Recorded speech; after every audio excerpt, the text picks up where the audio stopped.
I love April 1st. It's a day where companies release so many beautiful things. I always love it when companies and other people take part in April 1st.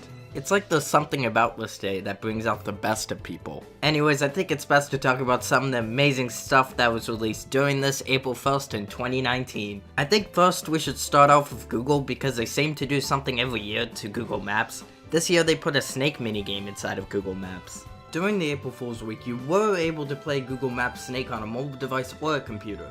In the minigame, you can pick 6 cities or choose the entire world. Instead of an actual snake, you are a train picking up passengers and bringing them to landmarks. As you pick more passengers up, your train will get bigger.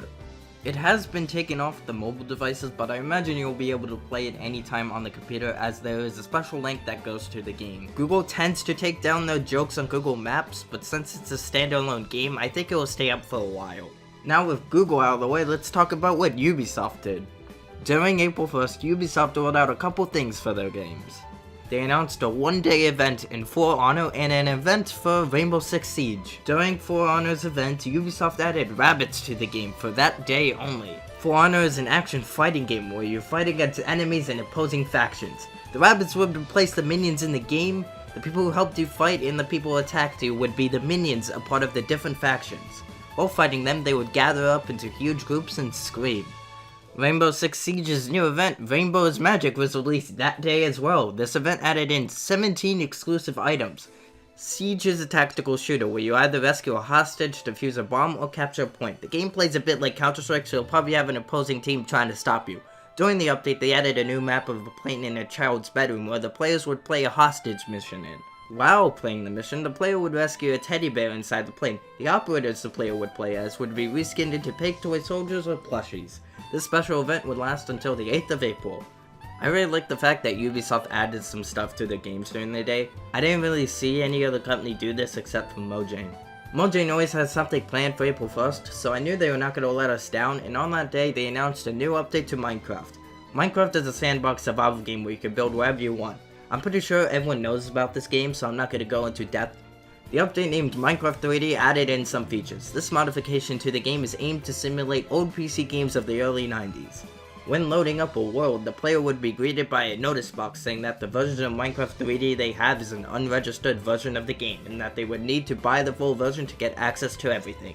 The new HUD would be a throwback to games like Doom 1993. Just like that game, Minecraft would show the player's head, health, and items in hand. Every single mob were also meant to look like 2D sprites in the 3D worlds. As the player would go around the mob, it would change directions. The gameplay felt like normal Minecraft, but different as well. The game would run in a lower frame rate and there would be barrels around the map that would give you weapons. By looting the whole barrel, the thing would explode. The audio in the game also had this low quality tone to it which added to the experience. In order to play this version of Minecraft, you can load up the launcher and select the version. And make sure you have the snapshots button enabled. Alright, we have another block game to talk about. On April 1st, Roblox will announce a fake game console called the Roblox. For those people that don't know, Roblox is a site where people can create and code games. Other people would be able to play those games and spend Robux that you can transfer real cash via the DevX program.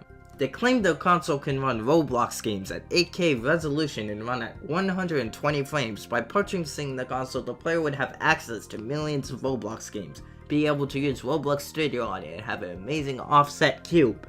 The console also has features like Bluetooth, which allowed you to connect a keyboard and a controller. I'm guessing they forgot a mouse, or that's part of the keyboard. Roblox themselves really didn't do anything else this year, but that didn't stop the community. During the day, devs would release special updates to their game, which added some weird features to them.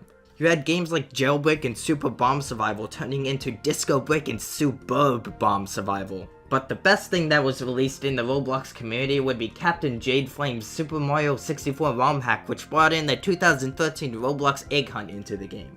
The player would run around and gather tickets and some eggs that shadow the 2013 Roblox eggs, all while a MIDI version of Darkest Child played in the background.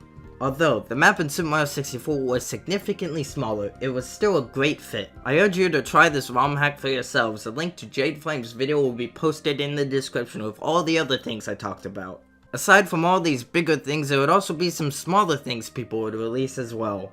Discord, the voice chat app, made an update which got rid of light mode. Everyone was pretty much forced to use dark mode. Another thing is that id Software and Bethesda announced a new Doom experience called The Joy of Slaying. They showed off a photo alongside it which had the Doom guy dressed up like Bob Ross. IGN would also announce a fake Nintendo Direct which said that every game in existence will be coming on the Switch. The Sonic the Hedgehog Twitter announced Sonic Royale, a 100-player action PvP MMO survival ARPG FPS and dating simulator game. And lastly, Nintendo showed off a new character for their mobile game Fire Emblem Heroes called Legendary Owl. His attacks would be super OP. And that's pretty much noteworthy stuff for me. April Fool's Day 2019 was a pretty fun day. I always love to see what people come up with and I can't wait for next year. Last thing I want to say is thanks so much for watching this video and I hope you consider to check out some of my other stuff. I had a really fun time working on this video so I hope you guys enjoyed.